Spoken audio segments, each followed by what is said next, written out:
How's it going, peeps? We're right here with another live stream. We're with here. I don't know what that sounded like. But for those of you guys who are new to this, go ahead and next to the subscribe button, there was a little bell.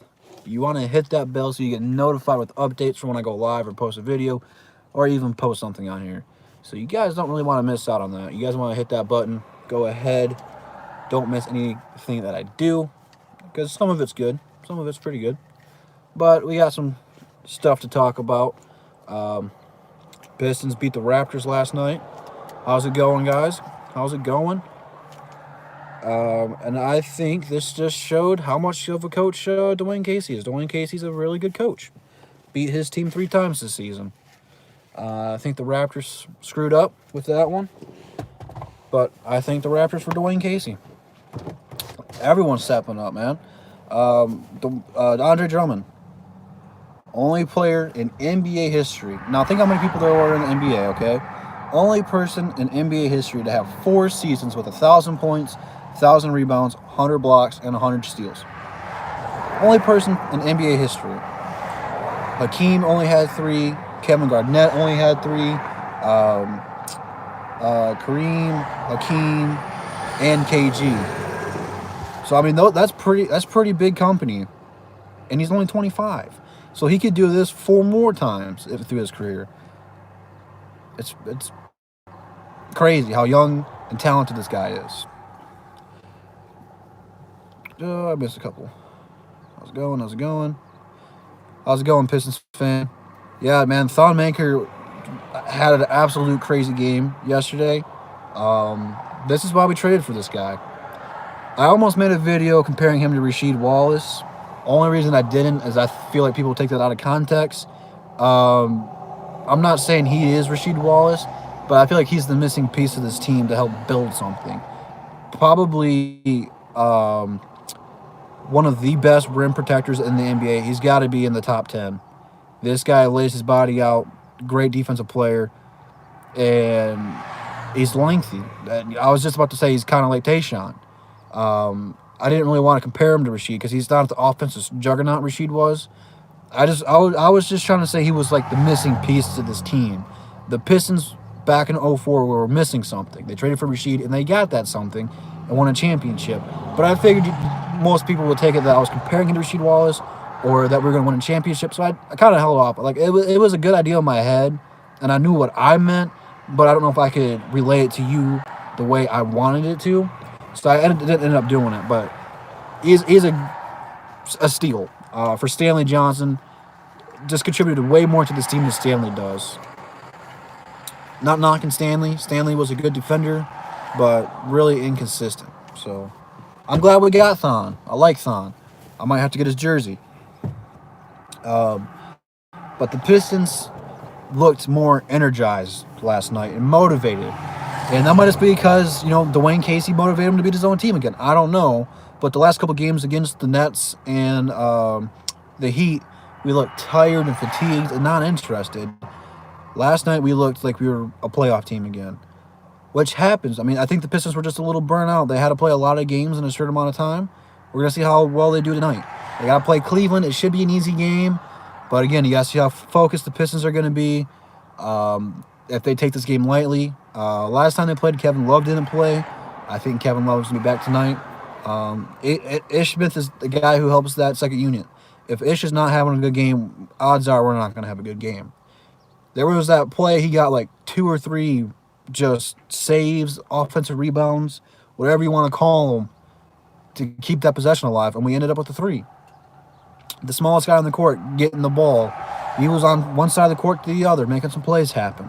Which that's what it's going to take if you're going to want to do something deep in the playoffs. Everybody's going to have to contribute like that. Not everyone's going to, but you got to do stuff like that. That's just the small stuff that helps you win games. And even if you do them well, you're not going to win every single game. It's impossible to go 82-0. But you do stuff like that, it makes you a scrappy team. And again, no one wants to play the Pistons. Like you don't hear people on NBA TV, ESPN, FS1 saying, "Oh, we hope the Pistons go to the 8th seed so Milwaukee plays them. It's going to be easy." You're not hearing any of that. Whoever Detroit ends up playing is going to be a tough series. And I'm not even saying the Pistons are going to win the first round, but it's going to go at least 6 games no matter who they play. No matter who they play. I don't care if it's Toronto. I don't care if it's Milwaukee or Philadelphia. Philadelphia is actually the team I really don't want to play the most, but it is still not going to be a sweep either way. Pistons aren't sweeping anybody, and nobody's sweeping the Pistons. I'm not saying the Pistons are going to make this huge playoff run. They have the opportunity to. If Reggie stays healthy, there was a little scare with his ankle, but he was fine with that. If we play the way we played last night, there is no way we are going to be swept. Absolutely none. I'm not buying it. This team has potential. Again, I've been saying this for a minute, ever since we've done it, since the All-Star break. The way we've been clicking, we're 1 or 2 pieces away from being really good, from being a title contender. So you gotta take what you can get. This is the team we're stuck with for this season. So if you want to trade Reggie Jackson or not, he's here for right now. And I hope the Pacers do move up to the 3rd seed. I still want to play the Pacers. I don't think there's a Pistons fan out there who doesn't want a first round matchup with Indiana. And even if we still get Indiana, it's going to be a tough series. Indy is still a tough team. If they fall and stay at the 4th seed and they have to play Boston the first round, that's going to be an interesting series too. Yeah, I don't know what's going on with Luke. I really don't. But you gotta give him a confidence boost. Maybe if you sit him again, I don't know. But he was playing with a chip on his shoulder when we were doing really well. I don't know what happened. I really don't. I wish I had the answer for that one. I don't know what went on with that one. But he needs to get back to where he's going. Yeah, Indy's the favorite matchup for everybody. Everyone wants to play Indiana. I don't think anyone out there saying they don't want to play Indy. I think that's what everyone's goal is to be. But don't overlook Indiana. They're not chumps. They're not just going to bend over and take it. They're still a scrappy team. Very similar style to how the Pistons play, just without their best player. But they've been playing as a unit, and someone else blows up. They're still a very deep team. They got some good players out there. I know Victor Oladipo's out for the season, but before that, they still had great players. And they're just stepping up and trying to carry the load. I don't expect them to stay the 3rd seed. I think they're in the 4th seed right now, but I don't think they will be the 3rd seed. I mean, they've done just about as well as you can do losing your best player. So that's probably the best spot for them. And they might even fall to the 5th seed. I know Boston's hot on their tail trying to climb up there. So who knows? Bruce Brown's not a shooter yet. I feel he needs to attack the basket more. He's a better inside scorer than a shooter right now. In time, he is going to be a better offensive player. But right now, are we back? I think we're back. As I was saying, you have a better chance developing offensively than you do defensively. Bruce Brown has a lot of potential. I don't know if he's ever going to be anything special, but he's going to be a solid role player. He could be our Marcus Smart. Just that gritty guy, eventually able to space his game out and shoot that 3 with a little bit more confidence. So I like Bruce Brown. I like the future of this team. We got some nice young pieces. We just got to develop. But Bruce Brown will be a good player in a few years. Trust me on that one. Trust me on that one. Yeah, that's debatable, man. That's debatable. I like Drummond better than Embiid. Embiid just gets all the calls. So, like I said, I really don't want to play Philly first round just because of the way the officials call everything for Philly. I don't know. That's the team I personally don't want to play in the first round. You got Embiid, who gets all the calls, and you get Dre in foul trouble really bad when Drummond's not on the court. So, F Embiid, F the process, F all those guys.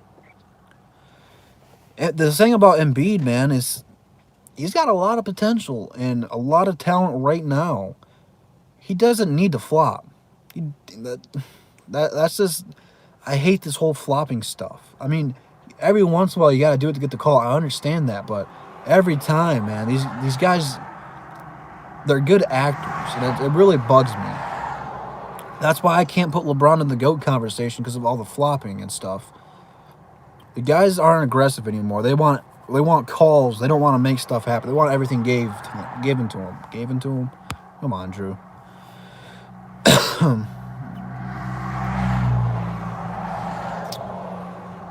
I don't really know if that's going to be Luke Kennard's game. He's kind of more of a mid-range shooter. I don't know if running off of screens and catching the off of screens is what he's going to be good at. But hey, anything to improve his game, that might be a couple years down the line when he's like 23 to improve on. Right now, he just needs to work on his shot, being consistent and getting his confidence up. Because, I mean, no matter how good of a shooter you are, if you're Steph Curry, Klay Thompson, all those guys, you're going to miss shots. It's going to happen. He's just got to get his head right and realize that, there's going to be nights you're going to drop 30 points and some nights you drop 3. So that's the problem with Luke Kennard. It's just his confidence right now. Yeah, I just said in the beginning of the stream, Andre is the only player in NBA history. Now, think how long the NBA has been around for. And think about how many players have played in the NBA. And how many superstars, all-stars, good players.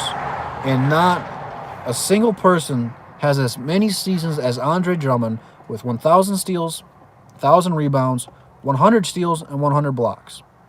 Not a single person has one more season than Andre Drummond. He's got 4. Hakeem, Kareem, and Kevin Garnett only have 3. Andre Drummond's only 25 years old, people. Only 25. He could have 9 seasons with that. He's got about 5 more years where he's super good at this level. So, that's a long time. That's a long time. Oh, he's 24? Whatever. 24, 25, that's still a long time. I don't think the Pistons intentionally tank. They might fall. These couple of games, we're going on a road trip. We're in Cleveland tonight, and we go on the road, and I know we play Portland, Golden State, and Denver. Those are some tough games. So you have to win tonight. You gotta beat Cleveland and take care of Cleveland tonight. But those are some tough games right there. So they might go on a slide, and I'm not going to be worried about it because you're on the road, and those are some tough teams, some of the best teams in the West. So I'm taking those games with a grain of salt. One or two of those games will be close. So yeah, Drummond, guys, is crazy. It's absolutely embarrassing he wasn't an all-star. Absolutely retarded. The fans don't know who to vote for. They don't watch games. They just look at people. So, like LeBron James, everyone in LA, Cleveland, and Miami who's seen LeBron James voted for him, but a casual fan knows who LeBron James is. So they all casted votes for LeBron. Detroit's not a big market. Only reason Blake Griffin got on there is because people know who Blake Griffin was. People are just now starting to realize how good of a season Blake Griffin is having. People don't watch the Pistons, so it's not fair that coaches didn't vote Drummond in. I don't know how. No, not knocking Vucevic, but he's not even close to Andre Drummond's level. Not even close. He has 7 career 2020 games. Andre Drummond had like 11 this year. It's absolutely embarrassing and disgusting to watch. After this year, I don't see how Andre doesn't make an all-star game next season. They owe it to him to just make it up, even if he doesn't have as good a season as this year, which there's no indication of him slowing down. He needs to be a guaranteed, if not all NBA this season. And he's got to be a shoo-in for Defensive Player of the Year. He's got to be mentioned in that. He's had a great year defensively, not necessarily locking downs, but getting blocks and steals. He's still top 10 in both of those categories. No person in the NBA is in the top 10 in blocks or steals. So yeah, you gotta put some respect on Andre, man. But because he doesn't score 20 points a game, no one wants to talk about Andre. No one does. ESPN, Twitter, FS1, ESPN, NBA Network or TV. No one wants to talk about him because he's not flashy. They all talk about, oh, he's an old school center. Yeah, well, he's dominating the NBA right now. Yeah, but these Drummond haters are crazy, dude. Absolutely crazy, dude. I don't get it. I really don't. I mean, you look at all the years, Pistons have been good. We've had good big men. From Bill Laimbeer, who wasn't the most athletically gifted player at all, but he helped form the foundation for the bad boys. Got him that tough grit and helped mold Dennis Rodman's career. Ben Wallace, that totally changed the foundation of the Pistons organization. People were furious, absolutely furious, that we traded Grant Hill for him. Because he was just a role player off the bench. He wasn't nobody special. Come here and change this team for the better. He got us a championship, multiple Defensive Player of the Year, multiple All-Star, All-NBA. This is what the Pistons are about. A center and playing defense. And Andre has been playing defense very well. Very well. And he's still young. 24, 25, however you want to call him. He can still get better, guys. He can still get better. What is he? Before those free throws, he was like 19 of 21 for clutch ones, so he's got to be 21 for 23 for clutch free throws. That's crazy. He was statistically like the worst free throw shooter of all time, but he put that work in, and now he's pretty good. Especially clutch time. He's still about 50%, but hey, that is miles ahead where he used to be. So he's still improving. Still improving. Well, dude, I've learned this the hard way for the last couple months. Everybody thinks you're wrong until you prove them right. And when you prove them that you're right, they call you names. So you got to let those guys be what they're talking about, because they don't know what they're talking about. So those guys are pretty much long gone until the Pistons lose a game. Then they come out of nowhere and act like we don't know what we're talking about. Those guys don't watch the NBA. They just read through comments and look at stats. So yeah, dude, haters gonna hate, dude. Let them do their thing. That's how they get off. So whatever, dude. Whatever. I mean, dude, I was getting so many comments talking about, like, I didn't know what I was talking about, but you don't trade people like this. Imagine if we would have traded him to Boston, or if we would have traded him to Toronto or Philly. I don't know why we traded him to Philly. They got Embiid. I meant Milwaukee. We wouldn't even be the same team. Blake Griffin would be dead. He would be absolutely dead. That's probably because he can breathe now, man. He can breathe. That's a huge factor, actually. Yeah, the Lakers would have been dominant, although they might have been able to trade him for Anthony Davis. So who knows? But yeah, you guys, we've already messed up this organization's future, trading pieces away so early in their career. Chris Middleton, Dinwiddie, so on and so forth. You don't trade young players. We've learned from this. So all those guys who were saying trade Andre would have been passing up another Chris Middleton or Dinwiddie, and Drummond's already been to 2 All-Star games. Should have been 3. You guys, you can't trade young pieces like that. We've already messed up so much, this organization, from missing players in the draft to trading away good players that you could have developed. You messed up. They did good keeping Andre. But this team could have been really scary right now if they would have kept all those players and drafted correctly. Just think about it. I mean, having Kemba Walker, Chris Middleton, and Andre Drummond alone, that's pretty scary right there. But I mean, there's still guys you passed on. Having Dinwiddie coming out there as a backup would have been crazy. Those guys aren't really Pistons fans, though, man. You gotta take everything they say with a grain of salt. It's like the same thing with the Lions. Everyone's gonna be hyped for the Lions next season. We're gonna lose a game, and everyone's gonna kill themselves and jump off the bandwagon. So, yeah, man. Like I said, there's just so many people we passed on. Dwayne Wade, Melo, and Chris Bosh is still the biggest one, but it's crazy how many people we've passed up over the years. Crazy, absolutely crazy.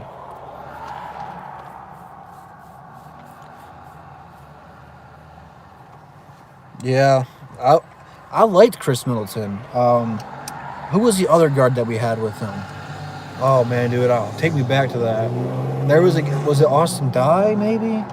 No, because it was someone. I don't remember who it was, but I watched Chris Middleton. I'm like, this guy's gonna be really good, and we traded him. Yeah, man, I don't get that, Kenny. I don't get why Detroit sports do that all the time. No, I wasn't thinking of Brandon Knight. It wasn't a big name like that. That guy didn't end up doing good, but he played with him a lot.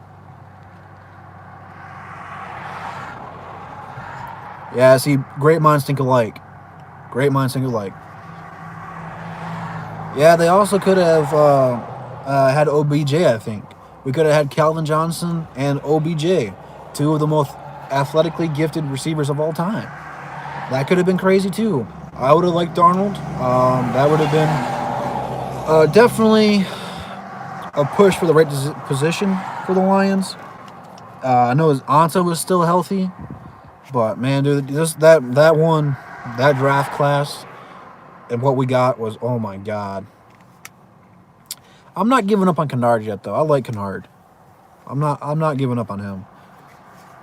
I just think Mitchell is more NBA ready. Mitchell's going to be a good player for a long time. I'm not giving up on Luke Kennard. Luke Kennard's going to be solid for a long time. We've seen flashes of what Luke Kennard's going to be. He just has to build his confidence up, and I mean, this is only second year in the league, but he's going to get more consistent, and once he gets to that level where he's comfortable and he's played multiple seasons in the league, he's going to be very solid. He's going to be a starter next season, and we're going to see a jump in his numbers. And we're like, where has this guy been? He's been here the whole time, but he needs to play with a chip on his shoulder. When he got benched, he came back, he had a chip on his shoulder, and he went on this run where we're like, man, dude, he's developing right before our eyes. He's going to get there consistently where you're like, man, this guy's a beast. He's going to be good, very good. I'm not saying he's going to be an all-star or anything like that, but he's going to be a building block for this team, to help this team in the playoffs, to help this team eventually get to the mentioning of a front runner of the East. I'm not saying this team is going to win a championship anytime soon, but man, this team has got a bright future. I mean, you got Kyrie Thomas, Bruce Brown, Luke Kennard, still Andre Drummond, Shaviv Mihailuk, all these young guys to build around. I'm not mentioning anyone from the G League, but Zach Lofton's still there. You can build around him. I mean, there's guys down in the G League that not everyone knows who are going to be moved up here eventually, and you're going to be building around these guys. I mean, I like all the young players that we have right now. All these guys have so much potential. You might be seeing a Kyrie Thomas, a Bruce Brown, Luke Kennard, and Andre Drummond starting lineup. And there's no reason that you couldn't have Shaviv play power forward and play small ball. So all these guys we have right now are potential starters for this team, and it's crazy that in just so little amount of time, Dwayne Casey's gotten so many young people here that he can develop under the way he wants them to. And I know Drummond and Luke Kennard were here before he got here, but I like the way that Casey in the front office has made draft choices. There wasn't a whole lot better they could do in the second round, and they got 2 first-round projected picks. I wish we would play Kyrie a little more, but I like not rushing guys in. I know as fans we're really impatient, and I don't blame you guys. I'm one of them. I want to see Kyrie play, but at the same time, he's having what they do in the NFL, where they draft a young quarterback, sitting him out for a year and watching Reggie Jackson and Ish Smith run the offense, because I think Ish contract's up at the end of this season, and Reggie's at the end of next season. I almost guarantee you we're not going to re-sign both of those guys. That is going to be Kyrie Thomas's spot, which one we don't sign. And it's probably leaning towards more we're not going to re-sign Reggie Jackson, just because of the injury scares. But, hey, I'm not here to talk about that right now. Just the future of this team is bright, man. Ish, I'd love to keep Ish. He's going to want a lot of money. He could be a starter in this league, and he might want to. So that's on him. I know he loves Detroit and everybody, But hey, yeah, that draft class was a dumpster fire.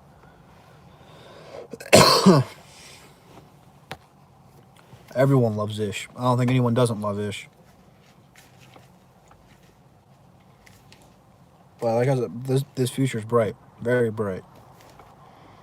Blake Griffin just turned 30, so he's got probably 2 to 3 more years in his prime, the way he's playing right now, and you'll see a dip when he turns 33. But I mean, he's not going anywhere anytime soon. So I've been really impressed with Blake Griffin, not only just his game, but staying healthy. We've done a good job with Blake Griffin. I know everyone was mad we traded for Blake Griffin because we got rid of Tobias, but we've done a great job getting Blake. That's the one thing Stan Van Gundy did well.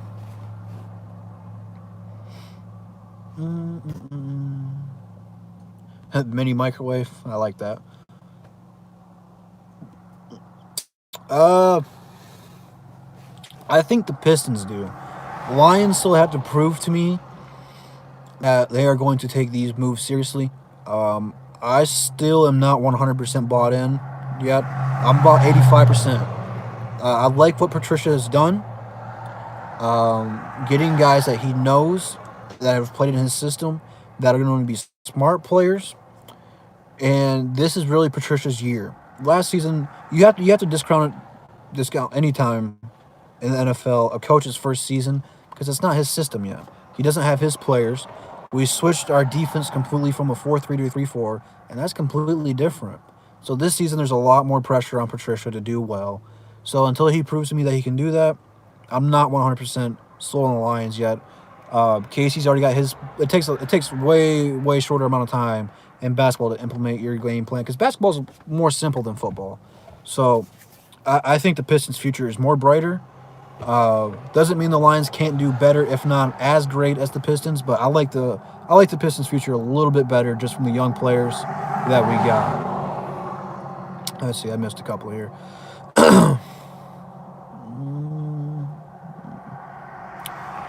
Yeah, I just don't know if he was ready for NBA yet.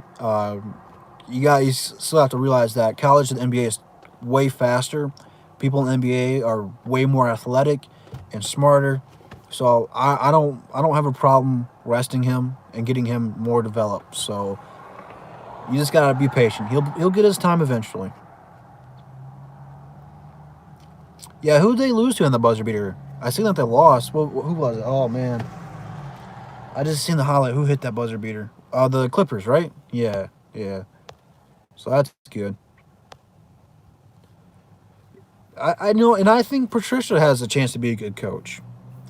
I think he does. Dwayne Casey, Matt Patricia have bright futures here.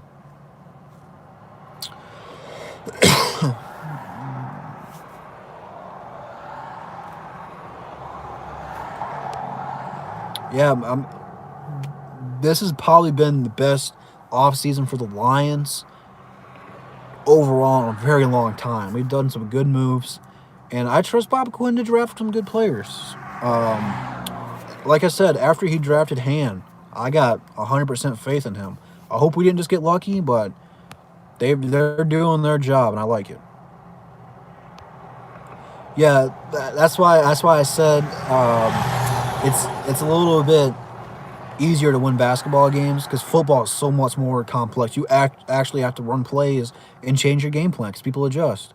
I don't want Melo. Yeah, Lou Will hit it. I think he signed a longer term deal with the Clippers. I don't think he's going anywhere. I think he signed like a 3 or 4 year deal there. So unless they trade him, he ain't going anywhere. But I'd love to have Lou Will. Absolutely would. You think we're taking an offensive lineman with the 8th pick? I wouldn't mind it. Never go wrong adding offensive line depth. It seems like we get good offensive linemen and they either get hurt or don't perform the way they should. But I really still think we're going defense. Defense. Yeah, I think they did that at the trade deadline or something like that. Then they traded Tobias Harris away. Because he's a good guy to have when you recruit somebody, because they're going to get a star player. They have a higher chance of getting a star player than I think the Lakers do. I think that's where Kawhi wants to go. What's going on, Bravo? How's it going, man?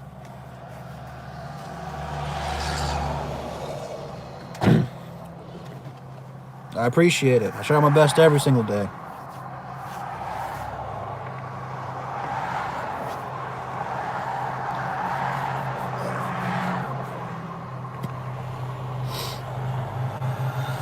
Yeah, I think they're going defense too there, Rocket. You got the foundation to be a very good defensive team. Absolutely could be a top 10 defense this season if Patricia's a good coach. And I really strongly believe that if if the Lions don't make the playoffs this year, this might be a reset mode. So there's a lot of pressure on the Lions this season. They have to compete. There's as much potential on this defense as there was on the Bears last season. Obviously, we don't have the Khalil Mack. It's going to be a different style of defense. But adding depth to this defensive line and getting Trey Flowers, who has championship pedigree, is huge. I mean, he might not be the most talented defensive lineman out there, but he's versatile. We can switch it up. And we have some of the best statistical linemen on defense, according to Pro Football. What's the website that ranks people? I mean, efficiently, we have some of the best players on the line. And then not to mention Darius Slay and Coleman. Coleman is a huge pickup for this team. That was our Achilles heel. When Agnew went down, man, oh man, dude, we got ate up. So this is a huge we still have Agnew. If he recovers fully, this team could be really scary on defense. I don't know if Reggie's going to want to take a pay cut, to be honest with you. If we do, I don't see any reason to let him go. I would love to sign him at a cheaper cost. Yeah, but that was only for a short amount of time. I'm talking about for a whole season we can be a top 10. Whole season. I really like the Coleman signing too, my man. I think that's under the radar move. We really needed that position, and he's going to fulfill it.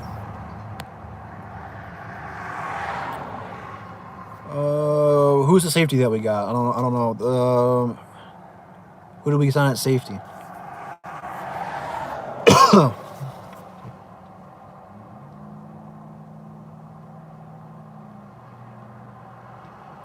I think Kemba Walker is available during free agency next season, so we might be able to trade Reggie if he does not re-sign in Charlotte. So I don't know. I'm sure I'll be doing some more videos about that. There's not really a whole lot of news for the offseason yet because we're in playoff race. So I mean, who knows? But if Reggie can't stay healthy, that you obviously got to move on from him. But yeah, I don't think he's gonna get a contract like he did this last time because he really didn't fulfill it.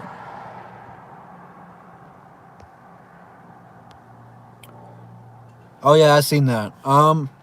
That wasn't a terrible move. I liked it, but that's just more of a depth move. He only played like 30% of the team snaps last season. He had 4 interceptions, so that's pretty good. But I just think that's a depth move. I don't think he'd be starting or anything. So, but yeah, it's a solid move. I forgot about that. He didn't play a whole lot of snaps last year and had like 4 interceptions or something like that. So it was a good pickup for the Lions. That's the thing. They got like 24 to 26 million in cap space still. I think that's just going to go to adding more depth to this team. I got faith in them. But again, they got to perform. This is really Patricia's really first chance to get the team that he wanted to. So the Lions have a chip on their shoulder. You know, they're overrated last season.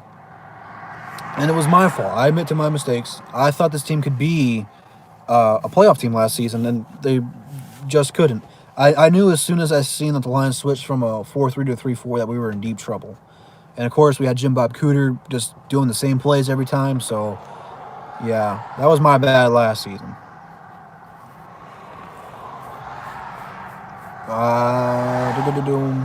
We got $9 million in the draft. That's awesome. I feel like I missed something.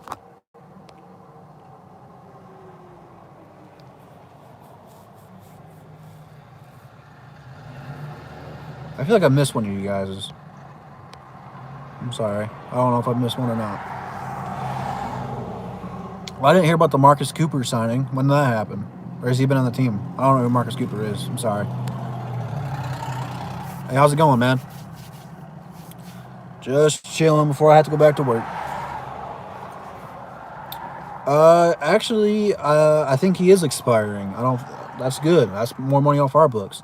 I think between this season and next season, between the two seasons, we got like 40 to 50 million coming off the book. So the Pistons are going to have some money to spend to get some more assets to this team. So that's why the future for the Pistons is bright. Especially, I've been saying this for a minute now. If the Pistons go out and win a playoffs game, man, that is going to be huge for this team to get somebody good. I always used to play that much. I've never heard of Cooper. Well, he's a safety or a linebacker. I'm gonna be honest with you guys. Towards the end of the last season, I stopped watching a lot of it because I was frustrated and getting burned out on him. I was pulling my hair out last season, dude. Just last season was really frustrating. You see, B? All right. Like, man, I'm gonna have to go back and watch some of these games from last season just to watch some players, dude. I was getting burned out on this team last season, dude. Most of it was offensively, dude, and I couldn't even watch the game, dude. I was getting sick to my stomach last season. It was atrocious. Well, that's good. I'd like to see, guys, that we have that reversal. Yeah, dude. I remember vividly that first play we get that pick six. Oh, dude, I was so happy. I was like, oh, finally we got a coach, a defense that's going to play well. And, dude, after that, dude, I just sat there with my mouth open. I could not believe what happened to that team. That might be worse than blowing a 3-1 series lead in the finals or MLB playoffs. That was so embarrassing. So embarrassing. But you know what? Good things happen after a fallout. Everything happens for a reason. Media doesn't put any respect on Patricia. The boys are going to be fired up because that's a disappointing season last season. You go from a coach who is constantly going 9-7 and getting you a chance to win the NFC North. You fire him to get this guy. So there's a lot of pressure on everyone in the Lions organization right now, which you're going to see who everybody is under pressure. They're going to crumble or turn into something great. I think we'll be good this season too. I really do. Yeah, it's like as soon as you make that first car payment, boom, totaled. And the insurance company's not going to cover it.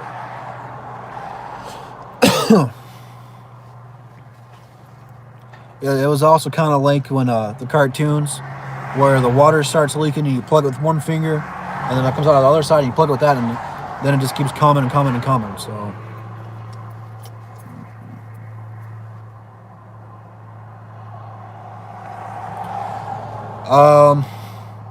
ownership's got to change if the Lions fail again. That's really the big problem with this team is the ownership. But there's a lot of pressure on Bob Quinn and Patricia. Those guys are the guys that they wanted. So there's a lot of pressure on everybody, man. A lot of pressure on everybody.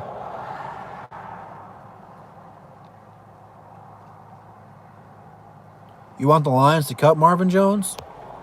I think he'd be more tradable. So I like Bevel. I was a huge Minnesota fan when they had Brett Favre, and he was there. And, consistently throughout his career, he's gone from Minnesota to Seattle, and they've ran the ball. So that's going to make Stafford not a gunslinger the way we've been used to seeing him. They'll probably take away a lot more, I should say, not a burden, but he won't throw the ball as much.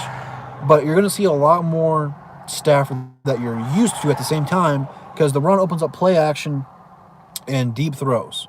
So it's going to be an interesting season because the Lions are so talented, man. If you remotely had a decent offensive coordinator, I mean, it's just that's why we're so frustrated with this team because we see the potential of this team and it's just not working, and that's just coaching. It's coaching. Let's see. I have not been happy with the Tigers at all, so I'm going Red Wings, especially if they get Steve Eisman. The Tigers are a disappointment, absolute disappointment. Yeah, I like Kenny Galladay and the Marvin Jones matchup. He'll probably be a little bit more tradable next season than this season. He's a great receiver, and for his contract, he's really a steal. We don't even overpay for him at all. Stafford likes throwing to him too, so him and Tate were nasty, and you're gonna see if he stays healthy, a better Kenny Galladay and Marvin Jones duo this season. And I think Jesse James took a lot of pressure off of both those guys. So I think Steve Eisman, he turned Tampa Bay around, made them competitive. And I'm not sure if they won the Stanley Cup. I know they had to be close to getting there, but turned the Lightning around about as best as anyone could. He knows hockey.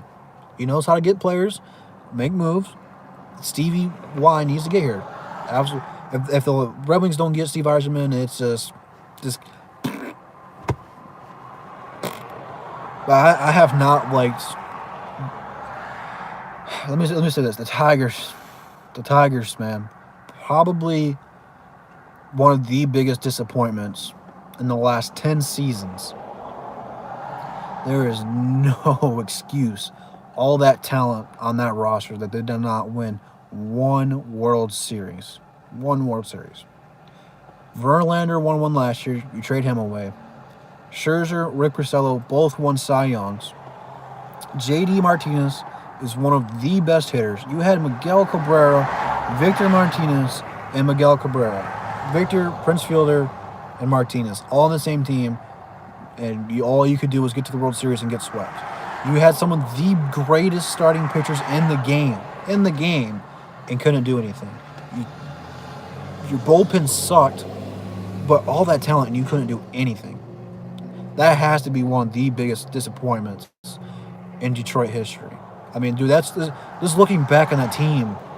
That was a crazy talented team, and then you let the players walk that you should have kept and keep the ones you shouldn't have. So it was very frustrating.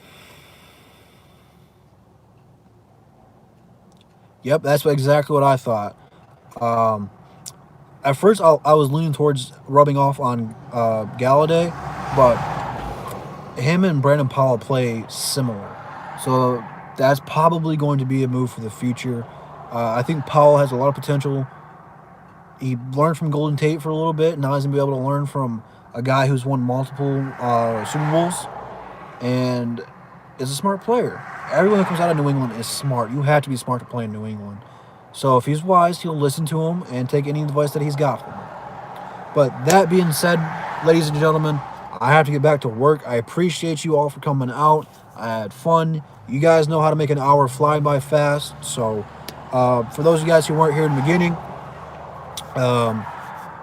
what you want to do is hit the subscribe, like right next to the subscribe button. There's a little bell. You get notifications when I go live, post any videos, post any comments.